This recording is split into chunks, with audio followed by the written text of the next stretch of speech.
Recording number 3، کتاب مطالعہ Pakistan, unit 1، برصغیر میں مسلم دور۔ نمبر 2، برصغیر میں مسلم معاشرے کا قیام اور ارتقاء۔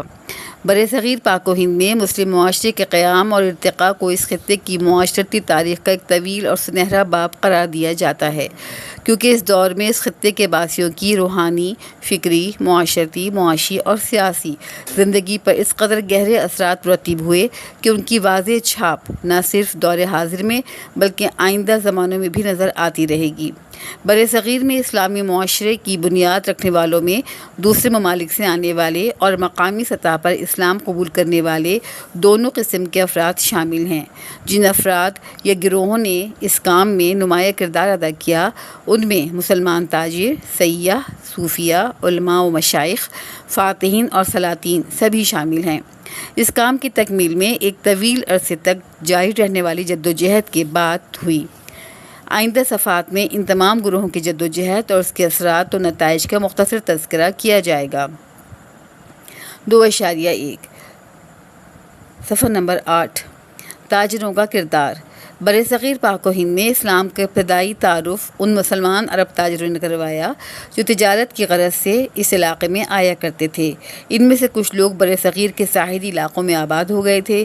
ان مسلمان تاجروں کے کردار سے متاثر ہو کر ساحلی علاقوں کے لوگوں نے اسلام قبول کرنا شروع کر دیا۔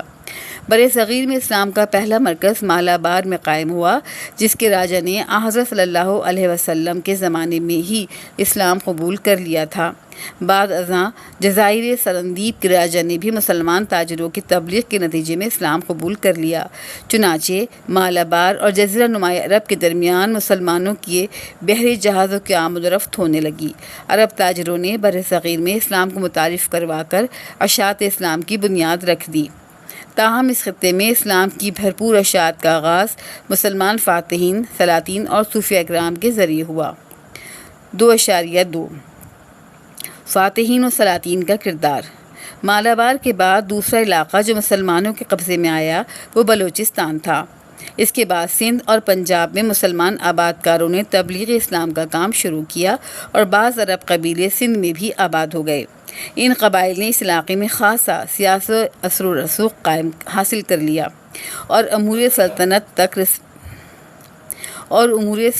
تک بھی رسائی حاصل کر لی۔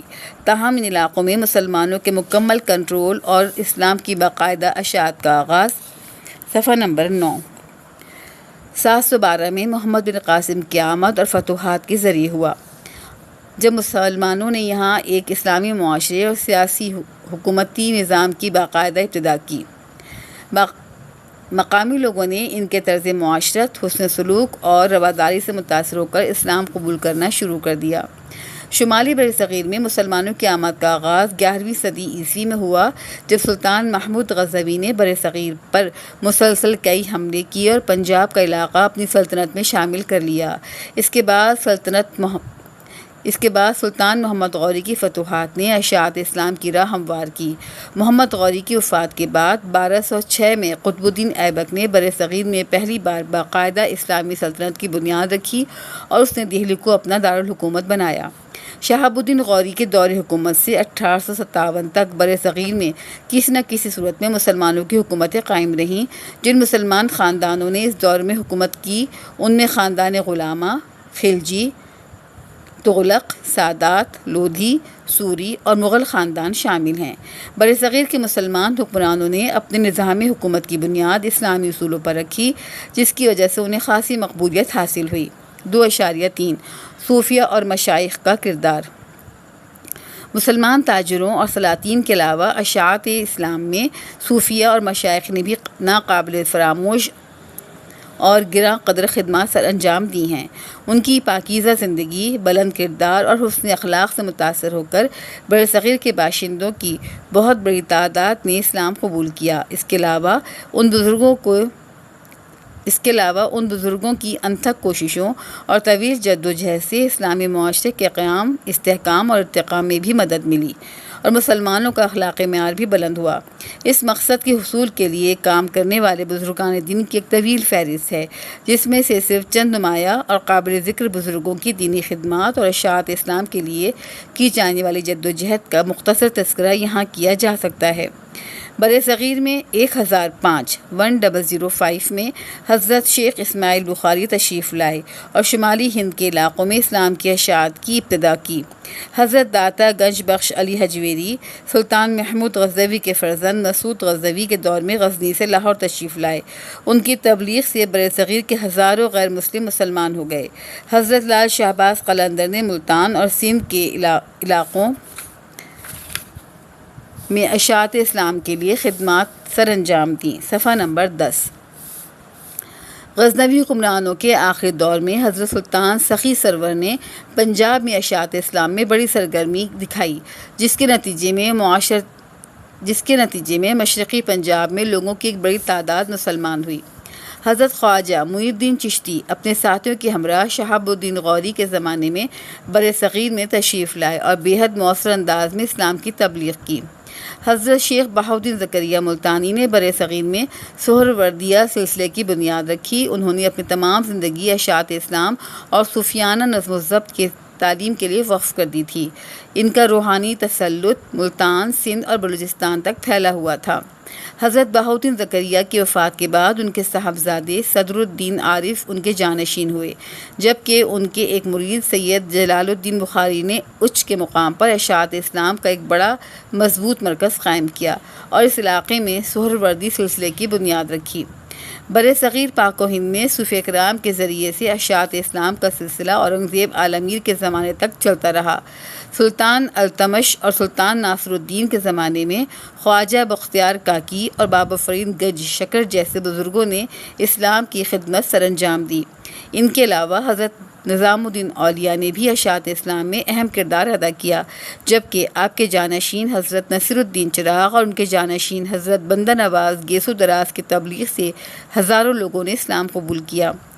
صوفیہ کرام کی تبلیغی کوششوں اور اسلامی خدمات کا اعتراف کرتے ہوئے اس دور کے بیشتر مسلمان حکمرانوں نے ان کی سرپرستی کی۔ یہ حکمران نہ صرف ان صوفیہ کو عزت کی نگاہ سے دیکھتے تھے، بلکہ وہ ایسے عملی اقدامات بھی کرتے تھے جن سے اسلامی قدروں کو تقویت پہنچتی اور اسلامی معاشرے کے قیام میں مدد ملتی۔ سلطان التمش اور اس کے جانشینوں کے عہد میں منگولوں کے ظلم و ستم سے بچنے کے لیے وسط ایشیا سے متعدد علماء اور صوفیہ برصغیر چلے آئے، جنہوں نے یہاں مسلم معاشرے کی تشکیل میں بڑا اہم کردار ادا کیا۔ مثلاً سید جلال الدین بخاری اور سید مخدوم جہاں گشت۔ اس عہد میں برصغیر میں چشتیہ اور سہروردیہ سلسلوں کو فروغ ملا۔ چشتی بزرگوں نے دہلی، راجستھان اور جنوبی ہند میں، جبکہ سہروردی بزرگوں نے ملتان، اچ شریف، سندھ اور گجرات کاٹھیا واڑ میں تبلیغ اسلام کی اور لاکھوں لوگ دائرہ اسلام میں داخل ہوئے۔ مغلوں کے دور میں جن صوفیہ کرام نے شاعر اسلامی کی بجا آوری پر زور دیا، ان میں حضرت مجدد الافسانی، شیخ احمد سرہندی نمایاں مقام کے حامل ہیں۔ ان کا تفصیلی تذکرہ آئندہ صفحات میں کیا جائے گا۔ برصغیر میں صفحہ نمبر 11۔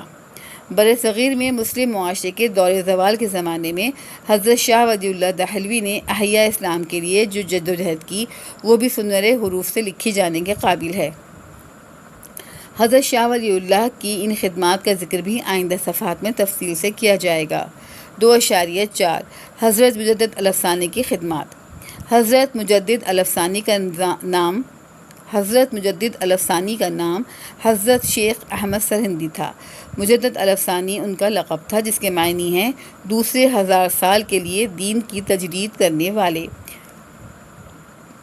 یہ وہ مرد حق ہیں جنہوں نے مذہب کے بارے میں اکبر اعظم کے غلط خیالات کے خلاف جہاد کیا اور داخلی طور پر اس کے برے اثرات کا خاتمہ کر کے حقیقی اسلامی تعلیم کو دوبارہ رائج کرنے کی کوشش کی۔ حضرت شیخ احمد سرہندی 26 جون 1564 کو سرہند کے مقام پر پیدا ہوئے۔ آپ نے ابتدائی تعلیم گھر پر ہی حاصل کی۔ اس کے بعد مختلف اساتذہ سے حدیث، تفسیر اور دوسرے علوم کی تعلیم حاصل کی۔ طریقت میں آپ پہلے چشتیہ اور سہروردیہ سلسلے سے منسلک ہوئے، بعد میں حضرت خواجہ باقی اللہ کی ارادت میں نقشبندیہ سلسلے میں شامل ہوئے۔ آپ نے اپنی زندگی اسلام کی خدمت کے لیے وقف کر دی اور اسلامی تعلیم کو ہندوؤں کے مشرکانہ عقیدوں اور فلسفہ وحدت الوجود کے اثرات سے پاک کرنے کی جدوجہد شروع کر دی۔ اس مقصد کے حصول کے لیے انہوں نے زبانی تقاریر، مباحثوں اور مکتوبات کے ذریعے سے اپنا پیغام مخصوص لوگوں تک پہنچایا۔ حضرت مجدد الافسانی نے اسلام اور ہندو مت کے نمایاں فرق کو واضح کیا اور بتایا کہ اسلام اور ہندو مت میں کوئی قدر مشترک نہیں پائی جاتی۔ انہوں نے اسلام کے خالص اور پاکیزہ تعلیم اجاگر کر کے مسلمانوں کو اس پر عمل کرنے کی تلقین کی۔ علامہ اقبال نے حضرت مجدد الافسانی کی خدمات کا اعتراف کرتے ہوئے انہیں برصغیر کے مسلمانوں کے روحانی محافظ کا خطاب دیا ہے۔ 2.5 حضرت شاہ ولی اللہ اور ان کی تحریک۔ حضرت شاہ ولی اللہ 1703 میں پیدا ہوئے۔ ان کے والد کا نام شاہ عبد الرحیم تھا، جو ایک بلند پایہ عالم اور صوفی بزرگ تھے۔ انہوں نے اپنے بیٹی کی تعلیم و تربیت کا خاص انتظام کیا۔ حضرت شاہ صاحب 15 سال کی عمر میں ہی بیشتر علوم کی تحصیل سے فارغ ہو گئے۔ والد کی وفات کے بعد انہوں نے والد کے قائم کردہ مدرسہ رحیمیہ میں درس و تدریس کا کام شروع کیا۔ صفحہ نمبر 12۔ 1732 میں حج کے لیے تشریف لے گئے۔ دوستوں نے عرب میں قیام کا مشورہ دیا، لیکن آپ نے واپس آ کر دہلی میں اپنے والد کا مدرسہ دوبارہ منظم کیا اور درس و تدریس کا سلسلہ شروع کیا۔ ساتھ ساتھ مسلمانوں کی اصلاح کے کام کا آغاز کیا۔ حضرت شاہ ولی اللہ مسلمانوں کی حکومت کے زوال، ان کی دینی، اخلاقی، معاشی اور معاشرتی بدحالی سے بے حد رنجیدہ تھے۔ اس بات کا اندازہ ان کی مشہور کتاب التفہیمات الہیہ سے ہوتا ہے، جس میں انہوں نے مسلمانوں کے ہر طبقے کی کمزوریوں اور اخلاقی پستی کی نشاندہی کی ہے۔ شاہ ولی اللہ کا زمانہ مسلمانوں کے دور زوال کا ابتدائی زمانہ تھا۔ مسلمانوں کی فوجی طاقت ختم ہو چکی تھی۔ دہلی سے آگرہ تک کا علاقہ جاٹوں کے رحم و کرم پر تھا۔ شاہ ولی اللہ نے ان تمام حالات کا بغور مطالعہ کیا اور کوشش کی کہ برصغیر میں اسلام کو کسی نہ کسی طرح دوبارہ عروج حاصل ہو۔ شاہ ولی اللہ کا خیال تھا کہ مغل حکمران اپنی کمزوری کی وجہ سے اب کچھ نہیں کر سکتے، لہٰذا انہوں نے روہیل کھنڈ کے حاکم نجیب الدولہ اور کابل کے حکمران احمد شاہ ابدالی سے رابطہ کیا اور ان دونوں کو مرہٹوں کے خلاف جنگ کرنے کے لیے راضی کیا۔ چنانچہ 1761 میں پانی پت کے میدان میں مرہٹوں کو ایسی شکست ہوئی کہ وہ دوبارہ نہ ابھر سکے۔ شاہ ولی اللہ نے تصنیف و تالیف میں بھی نمایاں کام کیے۔ آپ نے قرآن کریم کا فارسی ترجمہ کیا۔ اس کے علاوہ حدیث، فقہ، تفسیر اور بہت سی دیگر موضوعات پر مفید کتابیں لکھیں۔ آپ کی سب سے مقبول اور مشہور کتاب حجت اللہ البالغہ ہے۔ اس میں یہ بتایا گیا ہے کہ اسلام ایک عالمگیر مذہب ہے جو تمام انسانوں کی فلاح و بہبود کا ضامن ہے۔ 1762 میں حضرت شاہ ولی اللہ وفات پا گئے۔ پھر ان کی تحریک کی قیادت ان کے بڑے صاحبزادے شاہ عبد العزیز نے سنبھالی اور حضرت شاہ ولی اللہ کا پیغام پورے برصغیر میں پہنچانے کے لیے اپنی زندگی وقف کر دی۔ انہوں نے یہ کام اپنی وفات 1823 تک جاری رکھا۔ اس زمانے میں دہلی کے مدرسہ رحیمیوں کو برصغیر میں مرکزی حیثیت حاصل ہو گئی۔ صفحہ نمبر 13۔ 2.6 خود آزمائی، غلط اور درست کی نشاندہی کریں۔ نمبر 1، برصغیر میں اسلام کا پہلا مرکز مالابار میں قائم ہوا۔ نمبر 2، مالابار کے بعد بلوچستان کے علاقے میں اسلام پھیلا۔ نمبر 3، محمد بن قاسم 1712 میں سندھ آئے۔ نمبر 4، شمالی برصغیر میں مسلمان 11ویں صدی عیسوی میں آئے۔ نمبر 5، 1206 میں قطب الدین ایبک نے برصغیر میں پہلی باقاعدہ اسلامی سلطنت کی بنیاد رکھی۔